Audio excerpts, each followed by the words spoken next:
He's here, finally. Brian Harrison, former member of what? 100. 100X. We're going to get into it. I'm going to let you go ahead and just take the microphone, get it going. Told you what I'm going to do. You can go ahead and go blaze it out from the start to the ending and to what you're doing right now, and bing, bing, bing. All right, all right.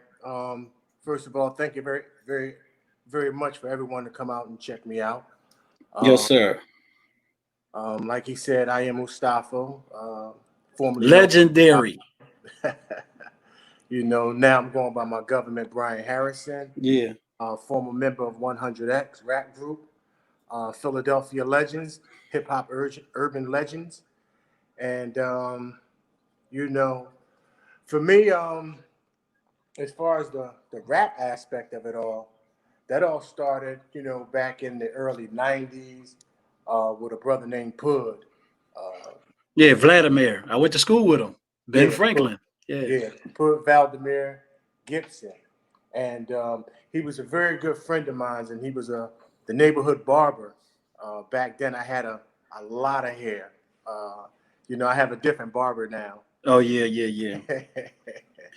But anyway, Pud introduced me to 100X. I'm actually the last member of the rap group 100X.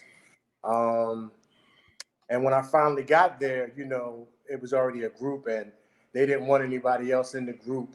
And it was sort of like one of those LL Cool J moments, beat. Wow. And I start rapping, and after I finished rapping, they was like, you know what? I think we can find space for one more artist to be in the group. And, so I had to fight my way in because it was already an organization. Yeah. And I held my own. Fast forward in a little bit of time, we really ran Philadelphia hip hop underground streets. Oh, I know. Arrow to various clubs. We were all over the city, and we made a great impact. At that time, it was very hard for Philadelphia to open up the doors for hip hop.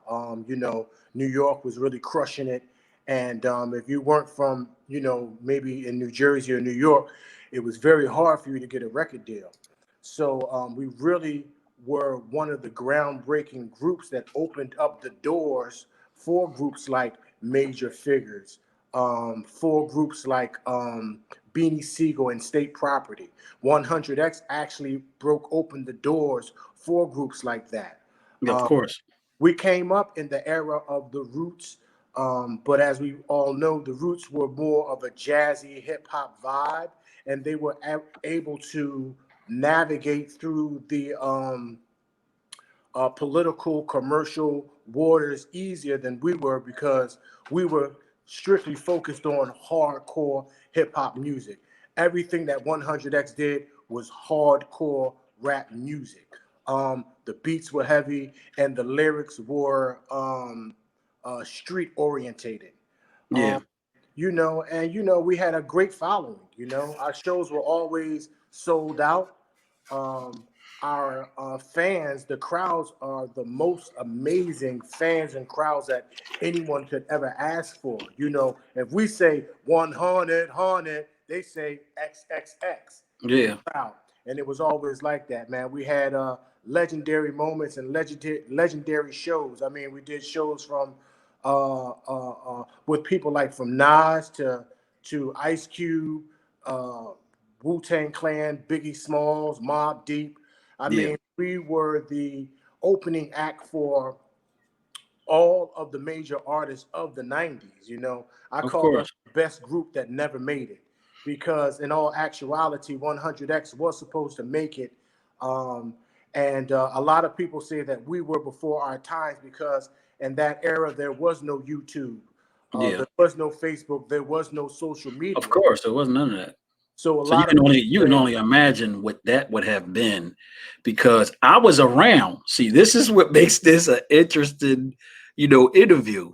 I used to go over Lee House, You was there. And the one thing I noticed about y'all wrote y'all lyrics individually. Right. Everybody had their own. So all this, ghost writing and all that. I wasn't used to that. I thought everybody knew how to write because I was around y'all. You know, No so doubt. that was one of the great attributes. And like I said, like you said, man, it's amazing because y'all just was really probably ahead of y'all time. Well, no, probably y'all was ahead of y'all time lyrically. And then when you hear all the stuff that you hear now, I know you be like, did that in the 90s. Yeah, yeah. And you know Yeah, what? One thing about us writing our lyrics together, but individually, it was a it was a great chemistry because it was like combat. You yeah, know, you would hear what another artist was writing, what they was cooking up, and you say, "Oh shit, I got to do something better than that." You know, they over there cooking it up. You know, I got to cook it up. So it was a great rivalry. You know, but it yeah, was family rivalry where we would compete against each other. But that's like the saying says, "Steel sharpens steel."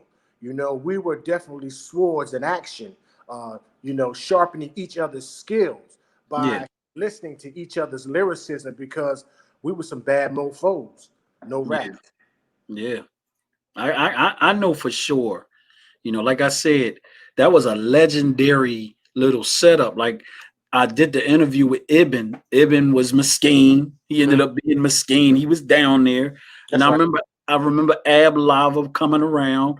He was getting because everybody got a beat from Lee at that time. Everybody, So, but one of the greatest things that I can remember was that I actually saw y'all guy, especially you. It was you and News. Y'all was always real cool with me. So, I might have came in the last 10 minutes or whatever, but y'all let me, check y'all out, in action. So well, I know it wasn't no ghostwriting. Y'all was writing No, it down.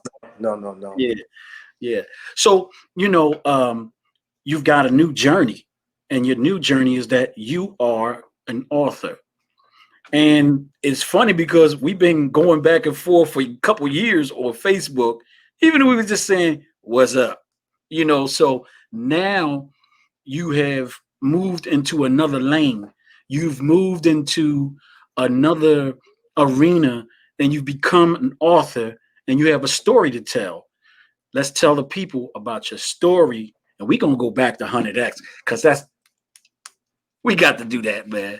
No doubt, no doubt. Well, that is correct. I do have a story to tell. When I was coming up in North Philadelphia, it was known as Philadelphia.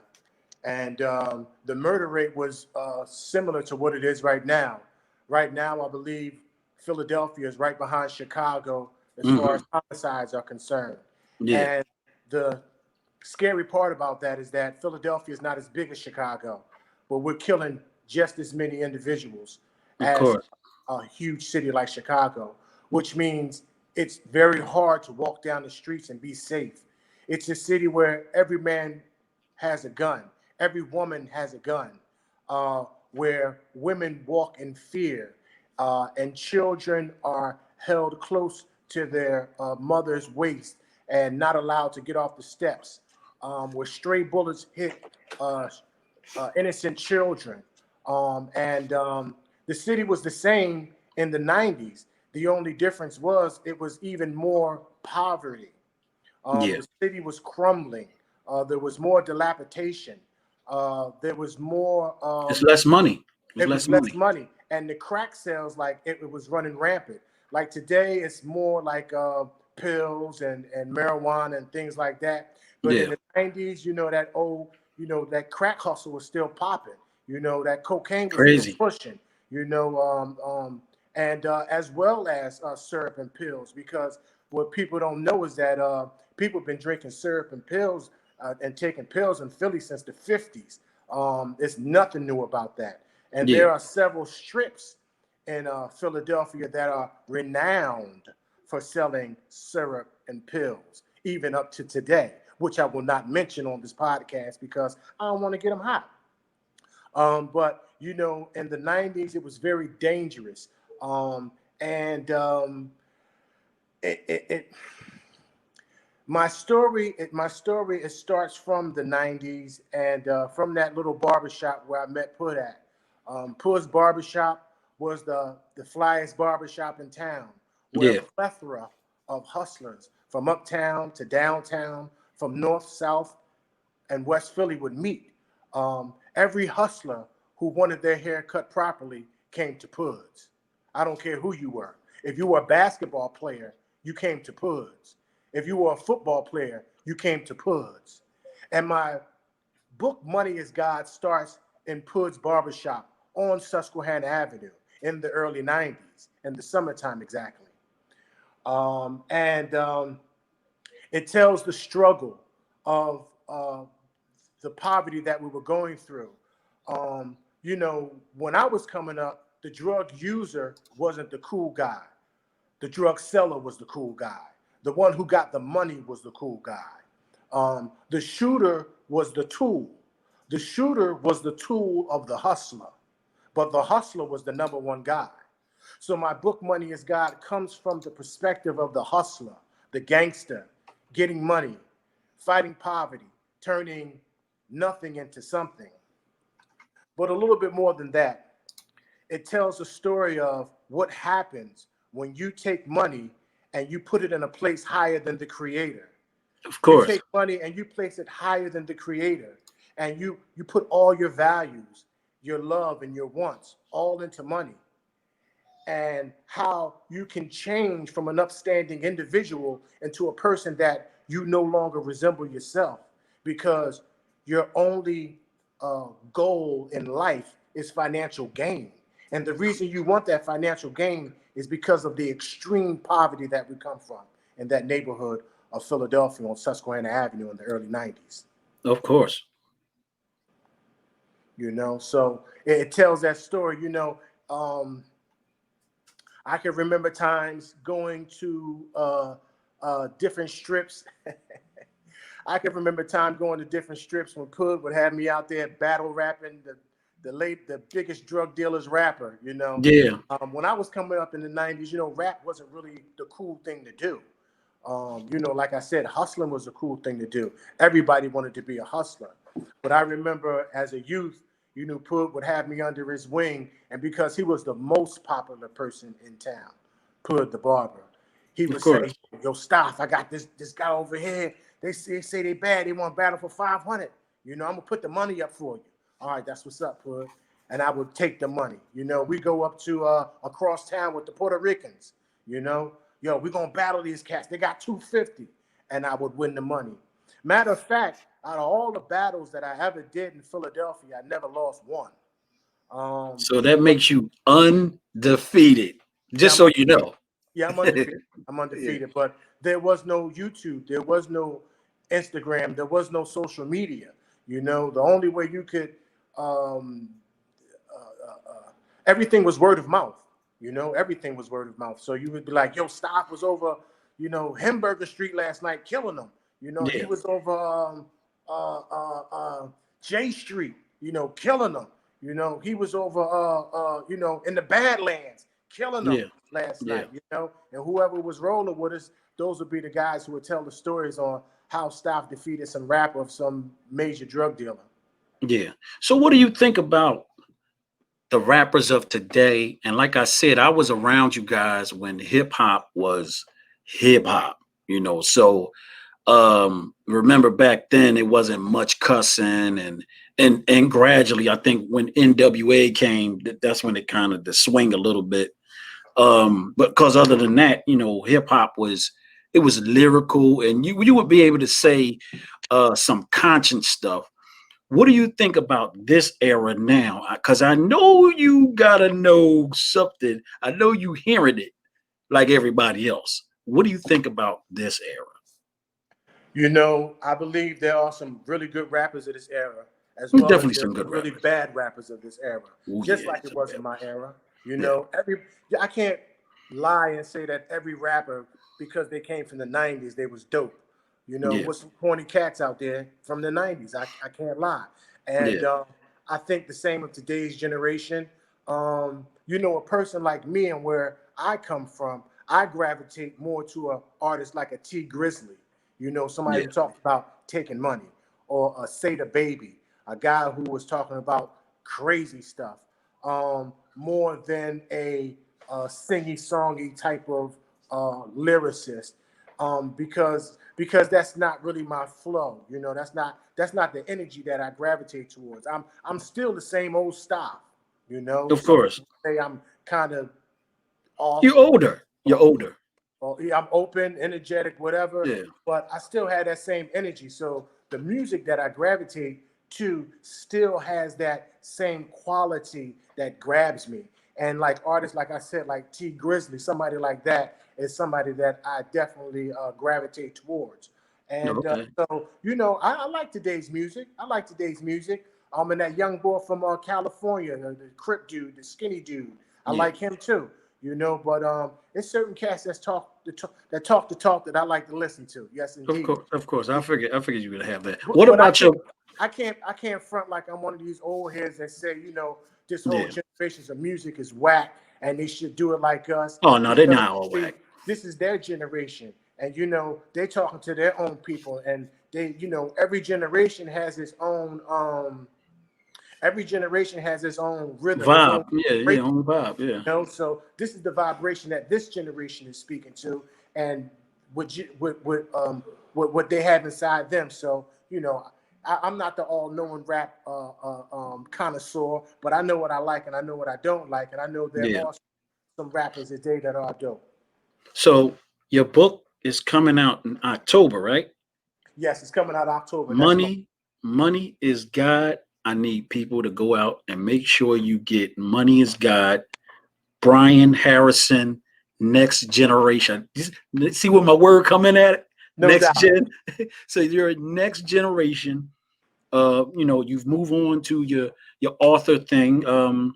And much success. But like I said, we're gonna talk about our little rap. We're gonna talk about your top five. That's what's I up. mean, of all time. And I better hear somebody say KRS1 because he's still hot. You know what? If I was going to say my top five, you know, first of all, I would start with Rakim, because Rakim is Oh one of yeah. the artists Oh that yeah. made me want to rap. I'm telling you, when I think my first real show was Yeah. the Fresh Fest, the Budweiser Superfest. It used to be the Spectrum in Philadelphia, where Hmm. they tore that down and they built up the Wachovia Center and everything that's down there now. But it used to be the Spectrum, where everybody from the 80s and 90s would all gather to go to shows. And I think it was 1986, 80 something, early 80s, mid 80s, and I saw Rakim, and he came down these pyramids, and every step that he stepped on, he lit up, and he got in the chair and turned around, and then he started rapping, and I was like, damn. When I saw Rakim, I said, that's what I want to do. So Yeah. my first, you know, my number one rapper I have to say would be Rakim Rock Allah. Um, Rakim. let me see. Now you Number know this next artist. You know, people. He is bad. He's bad, man, and that's one of his songs. I'm bad.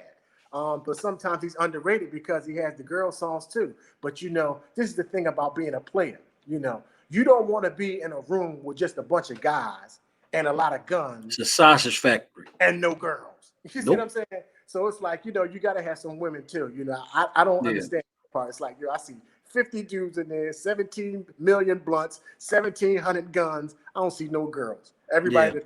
Everybody tougher than the And you next guy. better watch out if you do see some in there because you know how rough they might be. Yeah, right. How about that? So my So I next guess that's would LL. That's LL then. be LL Cool J, and LL Cool J. that's a shout out to Pud too, because Pud, you couldn't tell nothing to Pud about LL Cool J. I'm Yeah, telling Cool you. J was fire. He was fire, Man, let man. me tell you, man. I remember when that video came out. He said, "I'm notorious. I crush you like a jelly bean," and did the move. I'm bad. You know, Yeah. LL Yeah, J. yeah. So, LL was fire, man. He came out in '83 actually. mm, I can't live without my radio, and, that's and right. from his first song, he was fire. All right, so you said two. You only got three more. Okay. Well, it would have to be Biggie Smalls. Biggie Smalls is the illest. Okay. Yeah, yeah, You Biggie, know, Biggie. he had that MC vibe. He held down the West Coast. I mean, he held down the East Coast when the West B.I.G. Coast was crushing it. The West Coast was crushing it, and Biggie Smalls put the East Coast back on the map. You know, and Murdered it. he gave us that dawn appeal. He said, my ladies in Philly love Coogee sweaters. You see what I'm saying? So it's like he had broke it down to every every borough and city on Yeah. what the likes and dislikes was, and just he Hmm. was just a thorough dude, and his lyricism and what he stood for. That black ugly motherfucker. But being a thoroughbred, Coogie's Yeah. down to the socks, and let you know that it was more about the internal than the external, and Yeah. you can make it if you work hard. So it got to be Biggie Smalls because Biggie Smalls was a fly dude. His style was amazing as far as lyricism and his dapperness. Oh, So that Biggie was Small definitely was, and that they was, Puffy was killing it at that time, with Biggie. yo. If you wasn't a hustler, Biggie and Puffy made you want to hustle. They made you want to go to It made you want to go to the club. Yep, definitely. But that's why I always ask whatever craft you in, I like to hear, then that's your top five. So that would be a three or four. Yeah, we got three. Three. Because I want you to tell me your top five Philly rappers, girls, guys. So you could get a nice little EST's the Act Nicholas one. uh I'm the greatest man alive. he had the voice. He had the voice too. EST, he had North Philly Boy too. Yeah, HB, 100 Park. I bang with EST. So he is one of my favorite Philadelphia rappers. No rap. yeah. He is Three also an times dope. inspiration. Three times Yeah. dope. EST is also an inspiration. He stood tall for Philadelphia. He had some great hits that went out of the neighborhood. And he went on to have much more success writing songs for Destiny's Child that a lot of people Okay, don't yeah, know. that's right. Yeah, yeah. He did Yeah, he was one of those kind of guys that was in the box, out the box. He's what you call an artist and not just yeah. a MC or a rapper. When you can do banging ass rap songs and create fly R&B songs for groups like Destiny's Child, which I Yeah. believe he has a platinum plaque for. He did Don't Baby quote me, Boy. but I He believe did he Baby does. Boy. He did Baby Boy. And they did that other, I think Me, Myself, and I, because Scott Storch played on that joint. So yeah, they definitely was hot. Yeah. He got a Right. pen. So I got to give EST a shout out, man. And then next from Philadelphia, I would have to go Black Thought. Oh You man. know, He's I would have to still go he's Black, still one of the best. Like he's still one of the best lyrically. no You saw doubt. what he did on Hot 97? I did. Man, oh I did. my. He went 10 minutes. They couldn't believe it. They said it was the greatest rap ever on Funk Flex. Philly. From Philly, Yep. From Philly. come Yep. from Philly. One thing about Black Thought is that we traveled together. I remember a story when I was in London. I was in London with an artist named Greg Osby because I used to tour I overseas, remember I and I remember was y'all did the album. yeah, I remember I y'all was did in that London. album. Yeah. And Yeah. he said, I got your boy Black Thought's number. He's over here. The Root's over here. He said, I said, and this is back before with cell phones. So I gave him a call. I said, yo, what's up? He said, I said, yo, what's up, Tariq the Staff? He's like, yo, what's up, Staff? What's good? I said, yeah, man, I want to come check you out. He said, no, you can't check me out because I'm in London. I said, yeah, I'm here too, man. Where you at? Give me your address. I'm coming through right now. He said, no, Staff, you don't understand. I'm in London, England. You know what I'm saying? You can't come see me. I said, yeah, I'm in London, England too. He said, stop. I'm in Europe, motherfucker. I said, motherfucker, I'm in Europe too. Where are you at? and which was a funny story because he's like, oh, snap. Then I heard him in the background like, yo, stop in Europe. Stop over here in Europe. Stop over here in Europe. Anyway, I go to where Wow. they living at. And they on their grind. I mean, it was like a loft. It was four corners, and four corners was one bed in one corner, one bed Yeah. in another corner, one bed. It was a bed in each corner. Their band equipment was in the center of the floor.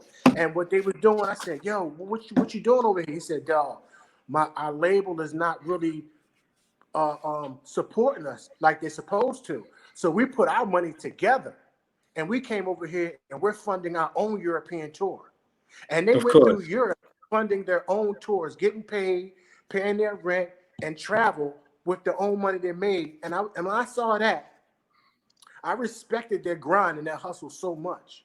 I said, Yeah. these guys are a group and they're able to gather their money. They didn't just depend. This is before anybody was thinking about being independent. They were thinking independently. And Of that's course. why they were able to rise to this notoriety and stardom that they have today. Because in the infant stages of their careers, they were putting their own money back into their tours. They were taking their money and taking themselves to Europe. They didn't wait until the label said, "Hey, we're going to send you to Europe." They know they had fans over there. They knew the label what they weren't doing, and they said, "You know what? We're going to do it ourselves." That's Yeah. why they're so big today. So it had to be Black Thought. So I got and then the That's next one. 4. Uh-oh. Who That's gonna make the four. cut?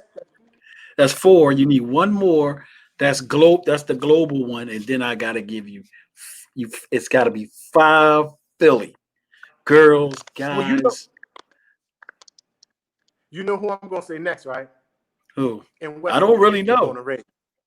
In West Who? Philadelphia, born and raised on the Oh, playgrounds Will where I spent Smith. most of Of my days. course. Will Smith, man. Will Smith did Mr. the Smith. greatest. Look, he did the greatest summertime song in the history of music, and it Yes, still sounds great. It that's right. still stood the test of time. Shout out to Will Smith. Did you see Will the Smith. guy who gave him it was a guy that gave him a song, like gave him his little rose or whatever. I forgot his name. Journer. So something Journer. Yeah, So yeah, Journer. yeah, join it. Yeah, yeah, yo, it was Journer. fire. It was fire. And Will came back with bars Yeah, like we never heard before. that's right. Yeah, that's hot. Yeah. Yeah. So Will Smith, Tariq, LL, it was Rock Kim, and who was the fifth one? Other one? Well, we mixed our New York and our Philly up. My Philadelphia is EST. Oh, yes. Okay, EST. yes. Tariq. Black Thought. Yeah. Will Smith. And that's all I got on the Philadelphia. But as far as more Philadelphia, it had to be Schoolie D because Schoolie D is the first one to originate gangster rap, which people Schoolie don't know. D. Schoolie D. PSK were making that I green. know. Yeah, yeah, People yeah, yeah. I remember. Yeah. yeah, Yeah, that record was Parkside fire Killers. too. Yeah. Yeah, they was a gang. PSK is Parkside Killers. They were a Mm. gang, and he was the first one who was talking gangster lyrics. God, I'm not supposed to curse on this, am I? No, don't keep cussing. Yeah, because I'm doing it Okay. on YouTube. No, no, you're good. You're good. You're actually kind of good. You're kind of good. I'm not All doing right. it on Good. YouTube. Good. Good. So yeah, Schoolie D. Schoolie D would be the next one from Philadelphia because he is the first one to do hip hop gangster rap. And then you also know he was the his music was the soundtrack to King of New York. Yeah. Doom do the click, do the click, do click. Yeah, Yeah, that joint that's was fire. Schoolie Yeah, D. yeah. Yeah, yeah, yeah, yeah. It And was a then Saturday night and I was feeling kind of sporty. That joint. Okay, yeah, that was it. Yeah. yeah, no doubt. And then the fifth and final person from Philadelphia, who I would have to say is the best lyricist from Philly, the best from Philadelphia. Out of all those great MCs, I say would have to be. Beanie? I think that would be undetermined right now. I think I Beanie know. Siegel. I think Beanie Siegel. You know what? I loved Beanie Siegel, man. When his joint came out, um, He um, did a classic song too. I could feel it in the air. That yeah, I can song is feel it in the hot. air. Feel it in But the I'm air trying to was think of the fire. song he put out. Damn, I can't think of it right now. But Beanie Siegel's up there too. I throw Beanie Siegel in there. That'd be my five. Siegel, you heard? Yeah, yeah, Yeah. yeah. Yep. So, all right. Now this might be a little tough on you. 5 females. Your best five. Now we're not going to do Philly because it could be you might have 5 Philly that was Mm, fire.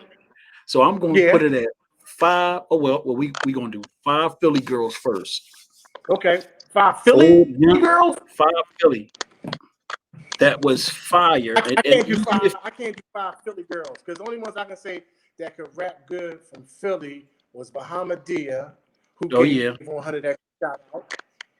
yeah, Um, Bahamadia is um, certified. Yeah, she's definitely certified. yeah, no doubt. Let me EVE see. EVE did her thing, Oh man. shit, Eve, Chuck, yeah, Eve. I can't forget Eve. Yeah, yeah, definitely. Eve, Eve, Pitbull in the definitely. skirt. Yeah, yeah, yeah, yeah, yeah, Thanks for the help on that. I gotta say yeah, Eve, but yeah. that's Eve was Bahama fire. I Dia, mean, Eve. We just talking rappers, right? yeah. All right, just rapping, just It rapping. could be old Um, school. Well, you said Bahamadia, so she's a '90s baby. So that might be a little tough though to pull that out. yeah, Yeah, see, pull that that was out. about to make some Yeah. singers in there, like Jaguar Wright or something like that. You know, some Oh singers yeah, in yeah. there because Jaguar, we got Jaguar. Jaguar Yeah, Wright, we Jaguar is got Jay fire. Smith. Yeah, I mean, yeah. yeah, you know what I Jaguar is mean. definitely fire. Um, I was fortunate to so see Jaguar a couple times. I knew her manager. I think her name was I can't get her name right now. Princess. That was her name. Yeah, Princess. That was her name. Princess. She used to invite me all the time when they was at the 5 spot, and it was funny because the 5 spot had the roots had something to do with all that, and that joint was pretty good too. But getting back right, to Brian Harrison, October, your book is coming out. that's right. It's the next generation. He says former 100X group member. So I'm guessing no more group. No, I'm still a group. It's just that guys not doing nothing right now, but it's still a Okay. group. I'm Okay, still a still a member. group. But it's just Okay. like, this platform we're talking about today, we're talking about the book, even though we're talking about a lot of different things, Yeah. I just wanted to differentiate that, we're speaking about the book today, Money is God, Yeah. which I like to also say. Money is God is a 3-book trilogy. So the Okay. first story of Money is God speaks about man versus man in the fight for financial gain, which is Money is God. The second book, Money is God presents Stick Up Gods. And that is a story of man versus society. So first book, Money is God, is man versus man. Second book, Stick Up Gods, is man versus society. And that story talks about the 5 sinners, which have a saying, the black man is God. It tells the story of the 5 sinners taking back from the devil, which was rightfully ours. And what they're doing, they're sticking up the whole city and taking all the money that they can to fund what they think is right and exact. And that's the Yeah. next book called Stick Up Gods in a 3-book series. And then the third final book in this 3-book trilogy of Money is God is Society versus Man. So the first book will be Man versus Man for financial gain. The second book Yeah. in Money is God will be Man versus Society for financial gain. And the third book of Money is God is Society versus Man. And the Society versus Man part of it is mass incarceration, oppression, and it talks about how society holds a foot on a certain demographics back on their necks to be able to show supremacy, world Yeah. supremacy throughout, and eventually just get all the money. So yeah, Money is God is a 3-book trilogy. And the first book, which is out in October, is Money is God, and it starts from the beginning in 1990s in North Yeah. Philadelphia. The story travels from North Philadelphia to Paris, France, down to New Orleans. Oh, okay. So Money is God is the book, but it's a 3-book trilogy, meaning That's there right. will be sequels, and this is the first sequel for you. That's pretty cool. Who you never know where the journey. That's why this show is really called The Journey. You never know where the journey may lead you. Over the years. Did you ever envision yourself as an author back then? No, you probably was just rapping, doing what you was doing, getting ready for the shows, you know. But like I told people, and a lot of people know this, I was around the actual creativity part of y'all. I used to, meet up with y'all like at the shows, because I know y'all had your little squad or whatever. And remember, me and Snake was a group at the time, and G Mass and Pitch Black. It's funny because Tyreek used to actually come around us, not Tyreek, the drummer, Amir. He used to come around and go to the cookout. We used to always cook out through the summer. And a lot of people didn't know he used to be hanging with us. He used to be hanging with us, dude. So it's funny. I see everybody doing their thing, you know, um, and now your journey has changed. Your whole persona has changed, but I can still see that rap fire in you, you know. So I know you got that ambition, because all of y'all had that ambition back then, and I know this is a hand stamp on it. Y'all was clearly one of the best rap groups in the history of Philadelphia. And I know that for a fact, because I'll be listening to the groups. Y'all one of the best. So, I said, look, Thank you I very gotta much. get him on here. I gotta get him on here, because I said, man, God knows what all their stories is, because they did a lot of things. And you was around Rasheed Wallace, and y'all went a lot of places. Y'all was right there, like right there, literally right there. And Yeah, we so came out with an album right when Rasheed Wallace signed for $80 million. He had signed yeah, us to a contract, and our saying was it's $80 million. No, it's 80 million ways why we can't fail. yeah, But we still didn't. We still didn't bang out. We still didn't yeah, blow yeah, out, yeah, yeah. which tells you But that it's more to making it than just having money. You have to have the know-how. And talking about stories, it's like I thank Rasheed Wallace. I thank Blair Thomas. I thank Greg Osby. I thank these yeah, guys who at least tried to help us on our journey to become successful rappers. It only went so far as like local, maybe East Coast. But their hard-earned money was spent, and I don't have anything to say disgruntled about any of those people. they tried All to of help them y'all, though. did They their tried to help best. you. They all did their best. Like Rasheed Wallace, for example, he had $80 million and he signed us to a record contract. But guess what? He had to go play basketball. He couldn't sit around and figure out, okay, who should I get as a distributor for my new group? Okay, what phone call should I make to get these guys what they need? It was like, Yeah, here's a check. You guys do what you need to do. I got to go do my 9 to 5. And I respect that. That's why I say thank you to Rasheed Wallace. Another thing, Blair Thomas. Blair Thomas came out of Penn State and was the running back for the Jets and the Dallas Cowboys. yeah, oh yeah. But anyway, He might anyway, be looking. He definitely gonna check it out. that's You my know that. boy. Blair Yeah, Thomas yeah, is my boy, and that's the same thing. Like he bought us a building down on yeah, Mellon Street and furnished it with studio equipment. I mean, we had studios like we were signed artists with Rasheed Wallace and Blair Thomas. We y'all had was moving like studios. y'all was signed We artists, though. had Y'all was moving. facilities. And that's why other rap groups used to come to our facilities. Even when we was in the basement, we had a bunch of equipment. But then when Yeah, we rose and got our own buildings, they used to all come down to our studios because Lee had the best beats in the city at that time. And 100X was the promotion for all the beats.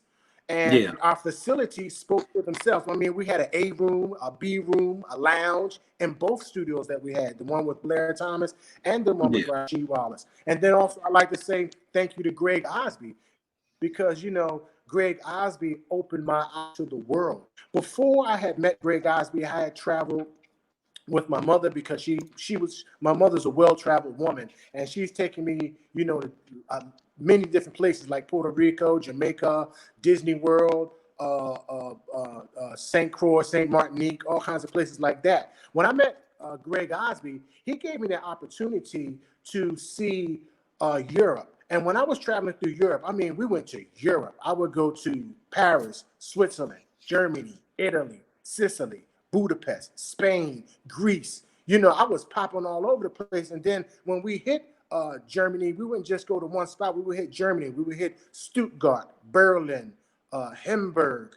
Then we hit down to Palermo, and I mean that's in Italy, Palermo, and oh man, we would just bounce around Rome, Greece. We was just bang, bang, bang, bang, bang, bang all around Europe. And then after Europe, he took me to perform in Japan. We did Osaka and Tokyo, and it was just a magnificent experience. And it made me a world traveler, and it opened my eyes up to more than what I saw in the city. And that's what made me know that I was able to do more than just rap. That's what made me know that there's more to life than North Philadelphia. Of I got course. into real estate, bought 5 homes in Philadelphia, and I credit that to also having my eyes wide open and seeing more than just uh, regular everyday drug selling. I had to take it back and remember what I was taught from an old head. And he told me, "Hey, stop, they're young boy. Let me tell you something. A hustler don't mean selling drugs. A hustler means you know how to make a dollar. I don't care if you're flipping t-shirts. I don't care if you're washing cars. I don't care what you're doing. But a hustler don't mean you're a dope boy. A hustler can be a dope boy, but a hustler also can be a real estate mogul. A hustler can also be a person that's selling books. A hustler can also be someone behind the scenes writing R&B for R&B artists. That's a hustler, knowing But how to it's the use your talent stigma. It's and the your stigma craft of to how make they something. say it. It's the stigma of how they say it, though. That's right. That's just like when somebody say that N is real. Now that can go so many different ways. It could be street stuff, or it could be like he was cool. So we Mhm. know about that. It's trick words, and it depends on who's saying it. And it's funny because you always understand the way they're saying it. So Right. yeah, you can keep going now. I got this new thing I got called gangster. Like, what is gangster? What is gangster? To me, gangster is taking care of your family. That's gangster. Being a responsible man or woman, that's gangster. If you on Yeah, drugs, getting off of drugs, that's gangster. You see what I'm saying? Being a good man, a good woman, having a good heart, helping others, helping old women, being addition to your community instead of a subtraction to your community. That's gangster. exactly. Standing up for something that you believe in that's worth standing up for. That's gangster. You see what I'm Yeah, saying? So, what is gangster? Does gangster mean that every time I'm walking around, I got to smack somebody in the head? No, I don't think so. Now, if you're defending yourself and you took care, you're protecting your family because somebody came in your household and was threatening your life or your family's life, and you had to do what you got to do, yeah, that's yeah, gangster. But if you going around and you messing with people that don't need to be messed with, if you're messing with innocent people that's not in the game, if you're taking advantage of the weak, that's not gangster. That's sucker. If you're taking advantage of the weak, that's sucker. See, a yeah, gangster go at gangsters. You see what I'm saying? That's yeah, what gangsters do. Gangsters go at gangsters. Gangsters don't go at weak people. You know what I'm saying? yeah, For those kind of people, if somebody came up to me and had a problem with me and they're not on the level, then I push them aside like a flea because they're not even on the level. They're not on my no. level. It's not even worth a conversation. It's not even Well, worth you're me trying to thinking stand that. up for something, and a lot of people don't understand that when you're on the corner hustling and all, you're not standing up for nothing. You're tearing it down, but you've tricked your mind to think that you're real. Yeah, you're real, but you're just a real drug dealer on the corner. And somebody who getting up, going to work, Mm-hmm. ain't trying to harm nobody, that's a real person right there. So it's Right. always in the condition of somebody's mind of what comes out of their mouth, or what you say out your mouth who you are. Period. So we've all gone through that, and we know quite a few people that have gone left, but we know some that's going to the right. But it just seemed like the way media is portrayed in urban neighborhoods is they glorify negativity, all the negative energy. But what about the people that get up and go to school? What about the people that's sitting there studying and making themselves, taking themselves to the next level. Well, the Hmm. networks don't really do that. They want to put up. They want to That's always right. tell a bad story about what black people doing all the time. Whether it's a fire or this, that, and the other, it's all bad news. You know what I mean? So it's a definitely it's portrayed on the culture, you know, and you could tell they have had meetings about that. That's why they keep saying it all the time. They know it makes you feel You know bad. what? You know what, Scarfo? We got to change the narrative. We got to change the story also because it's like when you believe the lie, that's when you have no power. You believe the lie. You believe like, okay, all the stories I hear about my neighborhood is one way. So I guess to live in this community, I have to be that certain kind of person, or I'll be taken advantage of. And see, Yeah, that's a lie because, like you said, there are a lot of good things that are happening in North Philadelphia that are just not publicized. For example, there's a brother with an organization called ODAT in North Philadelphia, One Day at a Time. And what they do is they give back to the community. They teach the community. He has a program where he helps get people off of drugs and gets them working again. He feeds neighborhoods. But I don't see that on the news, And yeah. if it gets a write up, those kind of stories get small write ups. Those stories don't get front page news. There's another organization in Philadelphia, which is a church called Bethlehem of Deliverance. I mean, they have given away thousands of pounds of food. Thousands of pounds of food. I see them out and about on Facebook almost definitely every week. Definitely every week. And all across Philadelphia, all across from uptown to downtown, giving out thousands of pounds of food.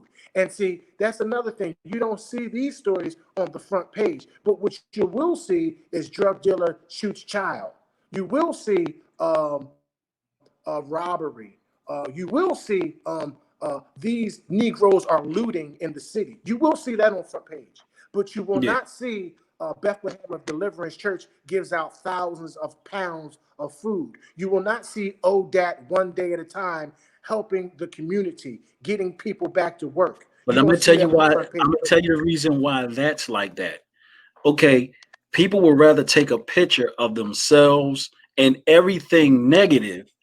But when it comes to that, where all the cameras at for that? You don't see that. It should be 100 cameras out there clicking, making that go viral. But no, that's not what they do. So the narrative is okay. If you got a camera, get all these people out here. That should have went viral. All that giving and giving and giving. See, I've been doing basketball games for 24 years. I started with my neighborhood. I started outside then, and then I gradually moved up to Sunny Hill, and there wasn't an arena that I wasn't even in. I was in St. Joe's, Temple. Every basketball player in the last 20 years, I either saw them in the fifth grade all the way through college. The Kyle Lowrys, the Dion Waiters, I had them when they was kids, and I never knew that that's what I would do. But guess what? God showed me a different journey to work with kids. And then I said, you know what? I'm not just doing this, out of the blue. I was meant, that was a part of my journey to help. And I love doing it. They still hit me up, from Catholic to parochial to public. There wasn't any of those big tournaments with Sneaker Villa. That was me on the mic. Mhm. So I was always an empowered person. I just didn't know what I was doing, but it was meant for me to go on that journey along with the music, and because you get a blessing from a blessing. Please don't nobody believe that, you don't get no blessing.